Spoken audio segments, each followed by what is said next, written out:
Judge calls live.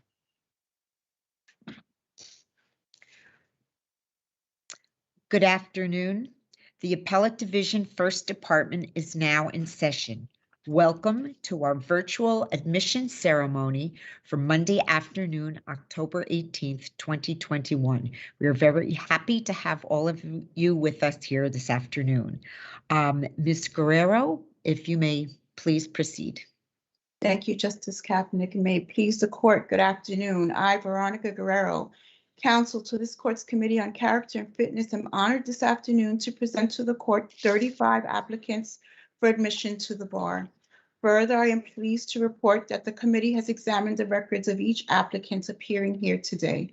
Accordingly, and on behalf of the committee, I certify that each applicant appearing here this afternoon does possess the requisite character and fitness to merit admission to the bar of the state of New York, and therefore I do hereby move for their admission.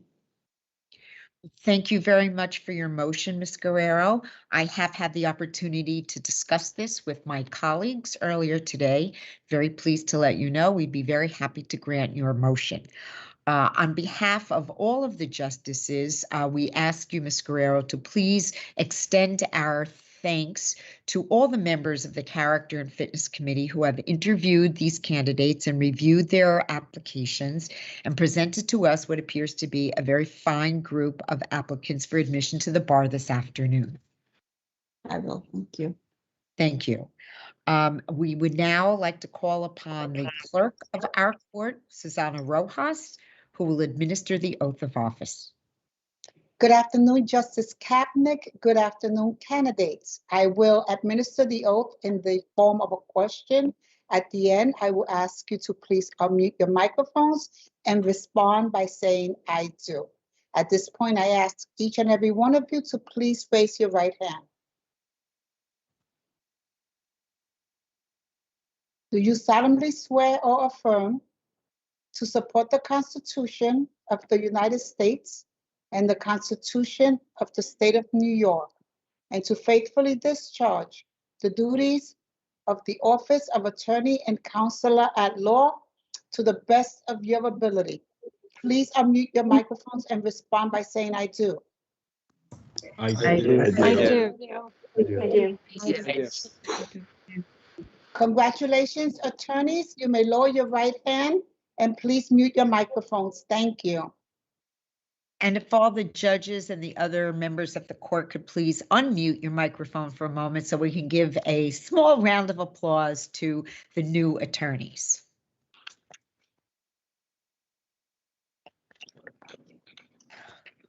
Well, congratulations to all of you. Sorry we aren't with you in person, but I hope this will not in any way affect the importance of this moment in your lives. It is traditional in our court at this time to have one of the justices make some welcoming remarks to you as new attorneys, and this afternoon that privilege falls to my colleague, the Honorable Troy Weber. Justice Weber. Thank you, Justice Kapnick. On behalf of my fellow justices, I would like to congratulate the newly admitted attorneys. I would also like to congratulate their parents, family, and friends who supported them both emotionally and financially. As stated by Justice Kapnick, traditionally in the admission ceremony, this would be held in our courtroom. The justices would process into the courtroom. Ms. Guerrero would present the candidates for admission to the court.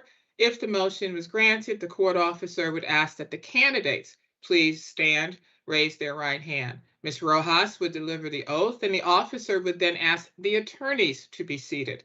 That change in status from candidate to attorney would not be lost on the attorneys nor on the audience. Obviously, as stated, we would be in our majestic courtroom with its magnificent dome ceiling and the beautiful murals which line the walls, and not in our respective homes and offices. Please do not think that because we are virtual, that in any way diminishes your accomplishment nor your achievements. In fact, what you have achieved in these trying times and what you will continue to achieve is perhaps all the more commendable. You should all be very proud of yourselves, and you all should take the time to commend yourselves again and savor the moment with your family as well as with your friends, while of course practicing social distancing and wearing a mask. I must tell you that when the idea of virtual admissions was first broached, it was met by skepticism by some. As you may have surmised, it required countless hours of planning, technological modifications, and a few miscues. However, we adapted, and that is the beauty as well as the hallmark of this profession. That is what being an attorney is all about, the ability to adapt, the ability to recognize an issue or a problem and find a solution, and the ability to work together to do so. These are certainly extraordinary times, and we are all confronted with extraordinary challenges, both personal as well as professional. However, we also are confronted with the ability to bring about change and to make a difference, the ability to make our world a safer place for each of us, our families, and our individual communities. And when I say we, it is because we are all in it together. We are all there to support, help, and encourage each other. Now, there are many vehicles for making a difference. It may be volunteering to assist those less fortunate who are in need with assistance with legal issues. It may be serving as a mentor to current law school students who are facing a myriad of issues, which are multifaceted and which really have never been faced by law school students in the past. It may be by joining a bar association or becoming more active in your law school or college alumni association. The practice of law is certainly in flux. And while this may be frightening and easy to many, it is also in many ways exciting. It allows us all to think beyond what has been the norm, to explore new and arguably more efficient ways of practicing law. And it also allows us to explore what can be and what the practice of law can and should be. Now, with the oath you have just taken also comes a set of principles and obligations that now becomes a part of your life forever, whether you remain a practicing attorney or not. For the rest of your days, you and your actions will be judged in light of your education as well as your status as a member of this great profession. While many may see this as a burden, it is also an honor. As Thurgood Marshall stated, each of you as an individual must pick your own goals. Listen to others, but do not become a blind follower. Do not wait for others to move. Move yourself. When you see wrong, inequality, or injustice, speak out. As you are most probably aware, General Colin Powell died this morning at the age of 84. He was chairman of the Joint Chiefs of Staff, and he was the first Black Secretary of State.